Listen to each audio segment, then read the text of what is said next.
На текущий момент контингент нашей школы 243 человека.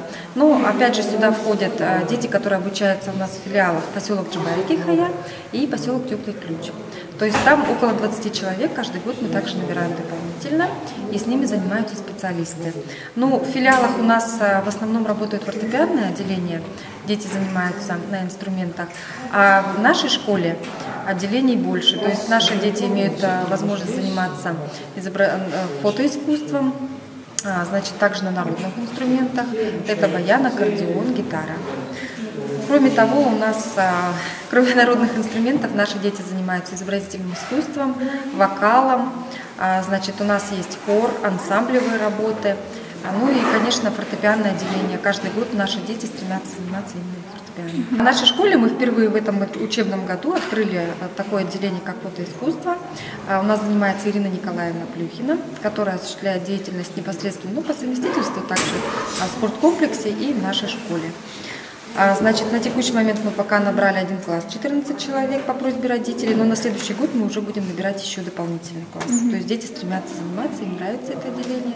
Наши дети часто занимаются, активно участвуют в различных конкурсах, и в заочных, в том числе и очных конкурсах, то есть с выездом. Значит, последний раз в Париж выезжали в 2013 году. Это народный фольклор, дети занимаются на хомусе. Ну и кроме того, на постоянной основе мы выезжаем в город Якутск. По району, среди районов, это тоже на постоянной основе участвуют дети в различных конкурсах.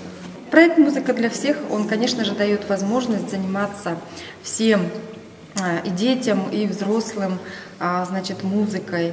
Он дает возможность, расширенный кругозор. Многие люди не имеют возможности часто посещать те же музыкальные школы. У многих нет музыкальных инструментов, музыкальных навыков. И это очень хороший проект для всех детей. В первую очередь мы реализовывали данный проект, когда в первый год приняли участие и открыли летний лагерь. То есть в прошлом учебном году летом у нас 26 человек посещали летний лагерь. И наш летний лагерь «Музыкальный калейдоскоп», значит, дети посещали с большим удовольствием, потому как также музыкальные инструменты, преподаватели, которые имеют соответствующее образование, которые дают возможность детям расширять, опять же, музыкальный кругозор.